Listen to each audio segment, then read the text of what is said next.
Bonjour Renaud. Bonjour Alix. Alors, on démarre cette revue de presse avec cette première nouvelle, l'arrivée de la dépouille mortelle du Premier ministre. La République en larmes. Tout à fait, l'émotion était palpable à l'aéroport Félix Houphouët-Boigny ce samedi à l'arrivée du corps du Premier ministre. L'un des moments forts de la cérémonie d'accueil a été celui du sermon religieux prononcé par l'imam Ibrahim Koné de la mosquée de l'ENA pendant le prêche du guide musulman qui a indiqué qu'il était temps que les Ivoiriens se donnent la main pour prier pour la Côte d'Ivoire. Plusieurs ministres ont fondu en larmes selon le Nouveau Réveil.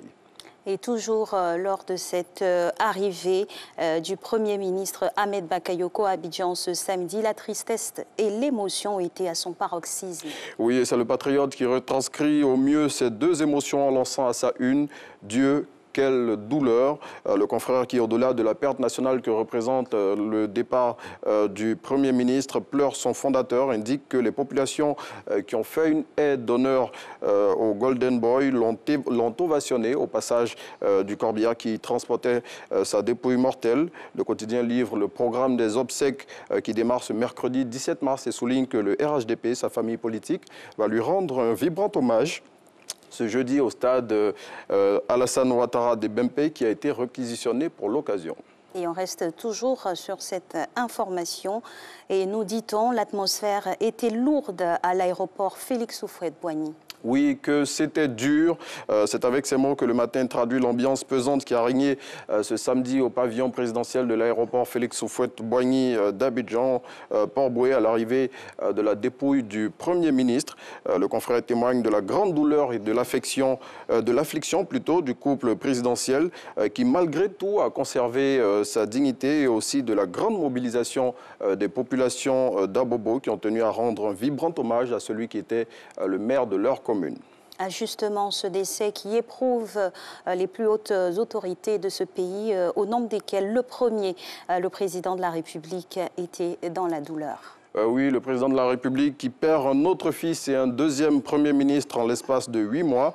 L'expression dans son numéro de ce jour traduit toute la douleur du chef de l'État qui a eu du mal à cacher ses émotions au moment de l'accueil du cercueil contenant la dépouille d'Ahmed Bakayoko. Pendant la cérémonie qui a suivi, le confrère adresse des condoléances au président de la République et souligne en réponse aux rumeurs selon lesquelles le Premier ministre aurait été empoisonné, que l'hôpital allemand dans lequel il est décédé indique qu'aucune trace de poison n'a été retrouvée dans son corps.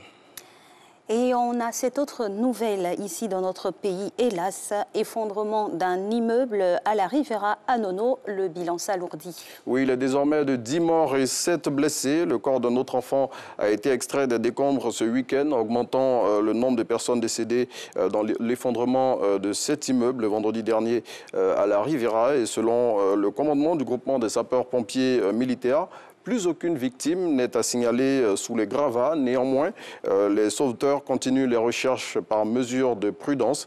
À en croire le ministre Koné Bruno de la Construction et de l'Urbanisme, ses services avaient demandé aux propriétaires de ce bâtiment d'arrêter les travaux en raison du risque qu'il représentait. Et c'était un jour de mars 2015 où la Côte d'Ivoire a été touchée par le terrorisme.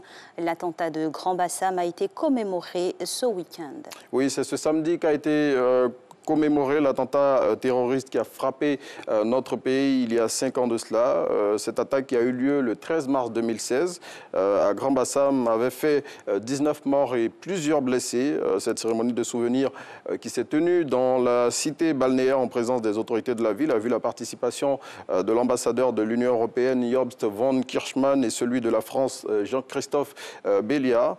Des gerbes de fleurs ont été déposées par les autorités à la stèle érigée en mémoire des victimes de cet événement pour symboliser leur solidarité aux familles des victimes et pour le maintien de la paix en Côte d'Ivoire. Et la nouvelle avait créé la panique dans la commune du Plateau, affaire rumeur d'attentat au Plateau.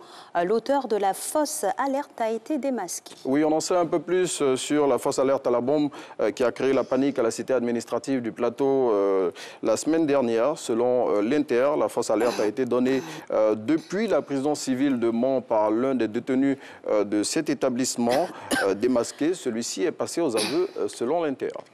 Quel esprit vraiment bizarre. Un mot d'économie avec la bourse régionale des valeurs mobilières qui a clôturé en baisse la semaine dernière. Oui, cette situation est liée à la contraction de la valeur Sonatel qui représente à elle seule près du tiers de la capitalisation du marché. Conséquence, l'objectif de 140 points que s'était imposé le marché régional pour cette semaine n'a pu être atteint au regard des points perdus par le BRVM Composite et le BRVM 10. À noter que malgré le nombre important de valeurs qui ont varié ce vendredi, le marché régional a enregistré un volume de transactions s'élevant à 119 millions de francs CFA. Et voilà qui referme cette revue de presse. Merci à vous, Renaud. On se revoit demain. Bonne journée. À vous aussi.